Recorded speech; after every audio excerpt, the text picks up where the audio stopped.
I am a little bit conflicted. The truth is that my last video was made in response to some things that are currently going on within the Minecraft Java developer community that need to be addressed, and there is some drama that's happening that needs to be addressed, and there are some people who are doing bad things which are illegal and unethical and just bad all around that we need to take care of. Looking into all of these things that this developer is doing that's wrong, and contacting some people and looking into laws and guidelines and just like gathering evidence and everything that is going on within that whole situation, I have learned some stuff that I'm a little bit conflicted about. And I don't want to start up like a bunch of drama or anything, but I do want to open up conversation here with you guys about the Minecraft commercial usage guidelines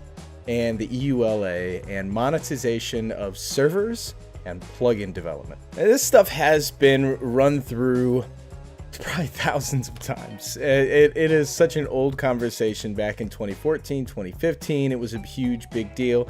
And to this day, different Minecraft developers and creators, server owners, like to complain about the EULA and how it makes it impossible to be profitable or sustainable monetarily with their creation. Now, personally, I think that that's a load of baloney. I think it's an excuse. I think there's a lot of laziness. I think that there is a lot of blaming of Mojang. I think that overall, we could do things to adapt to what we know legally, what are the legal guidelines from Mojang in order to create businesses and create servers and create really cool content and YouTube channels and all that while still being compliant. I absolutely think that it is possible to run your creations like a business and to make some money off of it at the same time.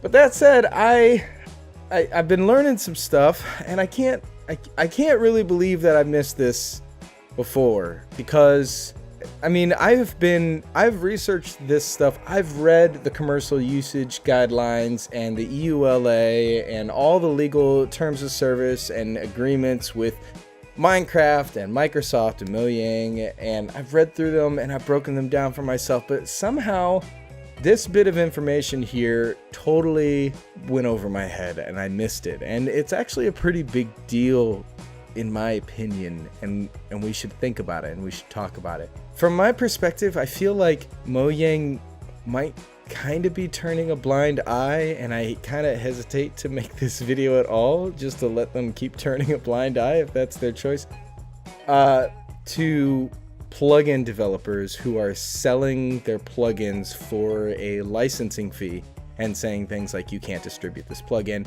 or to pay to access servers that you pay like a monthly fee or a flat fee or whatever so that you can get access to that server, and those people might be breaking the rules. What are the rules? Well, let's just do a quick read here of the extended functionality and mods section of the commercial usage guidelines. You may distribute or make available plugins and other bits and pieces of extended functionality, etc., that you create together called mods. They're calling plugins and mods all mods for free and without any charge. You may not distribute any modded versions of our game or software, though you may distribute mods.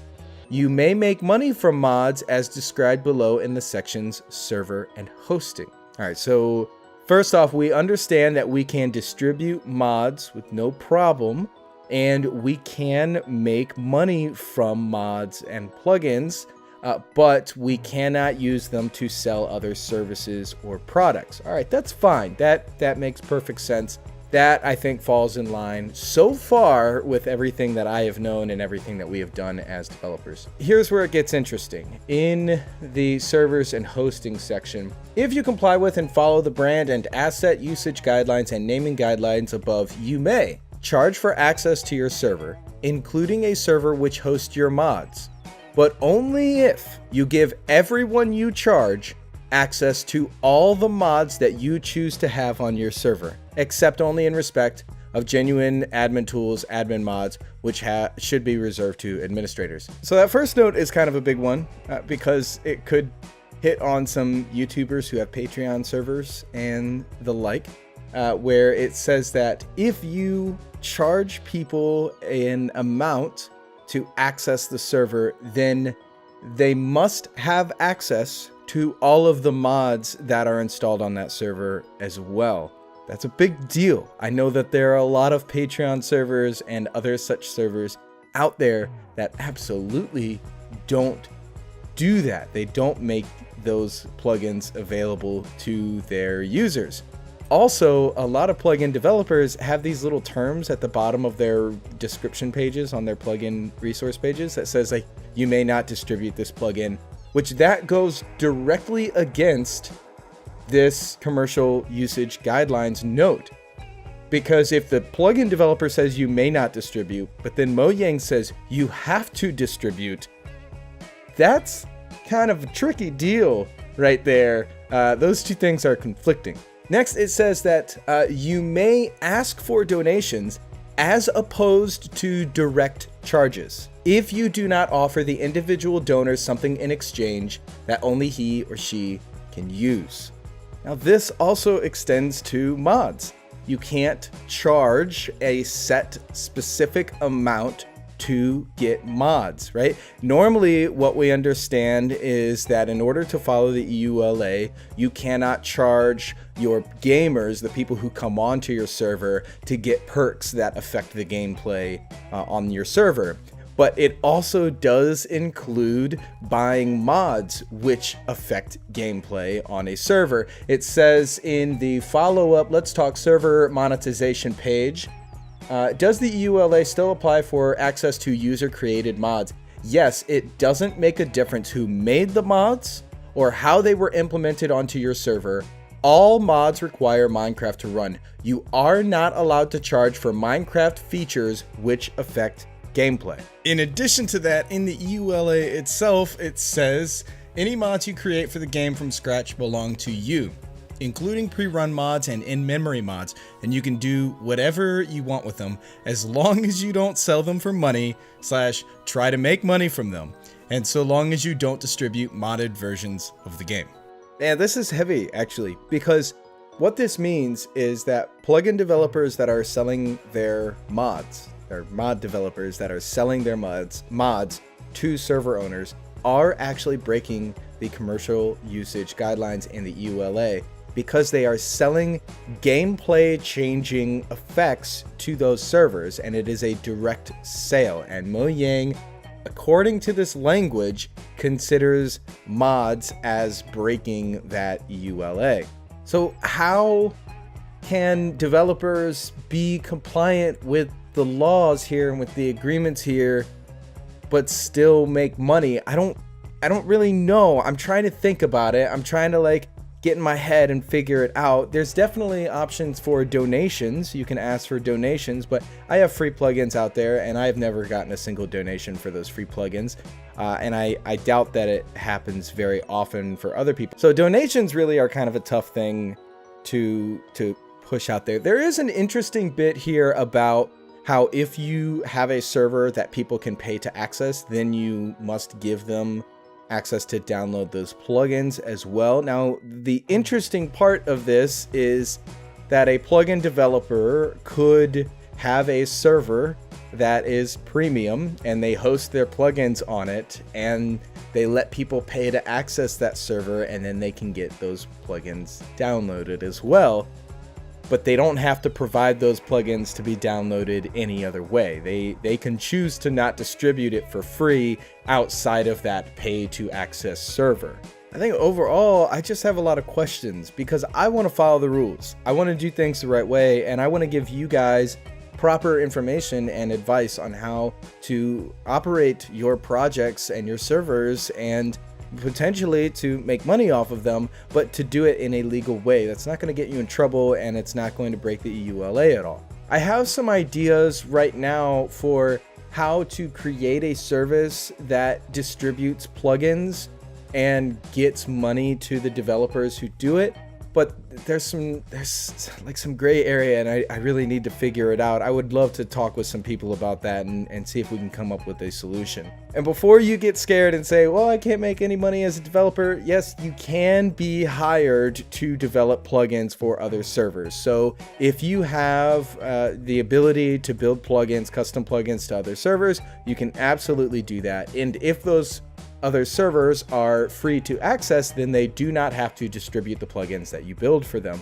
They only have to distribute the plugins that you build for them if they are paid to access. So if you want to run a business being hired developing plugins and mods and such for Minecraft servers, by all means, you can still do that. You can still be paid legally to do that development work, because you're not selling a plugin, you're selling your services, and Mojang, Microsoft, they can't control your services that you are offering as a developer. They can, however, control the code that their game runs on, which they do. It's their intellectual property, and we need to abide by their rules. Now, I'm not trying to scare anybody and say, like, Mojang's going to shut everybody down, they're going to do all this craziness. I'm not doing that at all. Obviously, Mojang knows that Spigot exists and that plugins are being sold. They know that there are YouTubers with Patreon-only servers that have plugins and mods on them that they're not distributing. They know all of this stuff exists, and it's not being enforced so much. I think it is kind of being enforced, but it's not on a mass scale, because that would be a huge undertaking and it would make a lot of people really angry.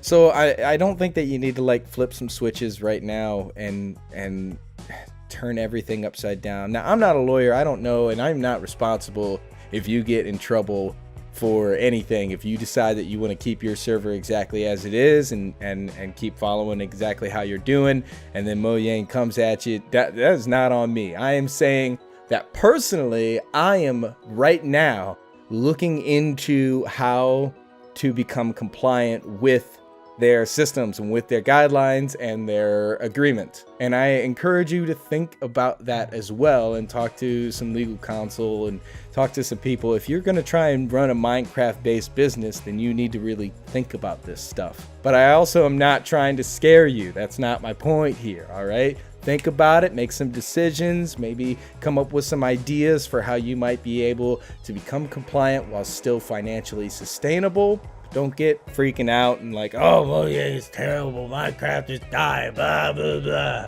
Because we already have enough of that, and it's all just a bunch of baloney anyway. But I think that the conversation should definitely be had, and I want to have it with you guys. So please hit up the links down in the description below. You can read the commercial usage guidelines, the EULA, the follow-up questions, frequently asked questions, and you can also join the Discord server, Snapshot MC, which is my own Discord server, and we can have these conversations about plugin development, selling plugins, and charging access to servers and monetization overall. One other thing about this whole deal is I don't know what this means regarding leaker websites. If plugin developers can't actually legally sell plugins, and they can't restrict the distribution of the plugins, then do leaker websites get free reign to do whatever they want? I don't know. That's a huge question. I don't like that answer. I don't like that idea. And I hope that there would be some way to restrict leaker websites from working. But we'll see. Maybe, here's a thought. This could be a good thing that comes out of it. We can get enough people that are following and becoming compliant with the rules, and we create some systems that allow people to make money and be monetized for their work with plugins. Maybe Mojang can then help protect plugin developers directly, to get actually directly involved to stop leaker websites from operating and leaking those plugins out there, since they're not going to be compliant anyway. So that could be a really good thing that comes out of this. I have no clue. It could be right now, maybe Mojang doesn't really get involved with leaker websites, because if they get involved with the leaker websites and shutting that stuff down, or protecting young developers who are being used by manipulative, egotistical, lying, fraudulent plugin developers out there, that are hurting and exploiting kids, maybe the reason Mojang can't get involved in that stuff is because the moment they get involved in that, then they would have to start enforcing all their rules about plugin development and sales across the board, which could really screw a lot of things over for a lot of people and make a lot of people very angry. I have no clue. There's so much speculation. I just don't know. All right, don't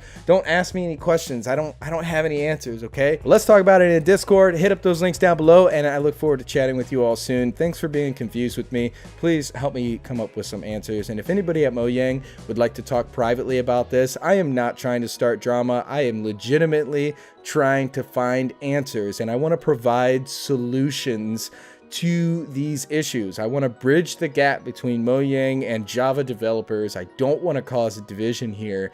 So if you can chat with me and we can come up with some kind of a solution here that helps to bridge that gap, I'm all ears. I'm ready to go with it. But I'll see you guys next time in the next video. If you guys enjoy this, please go ahead and subscribe. Right here in the Café Stifflered, we talk about all types of tools, tips, and tricks to take your Minecraft creations to the next level. So I'll be back again with another video for server owners, plugin developers, and YouTubers coming up next week, I guess. I don't know. I'll see you around. Peace.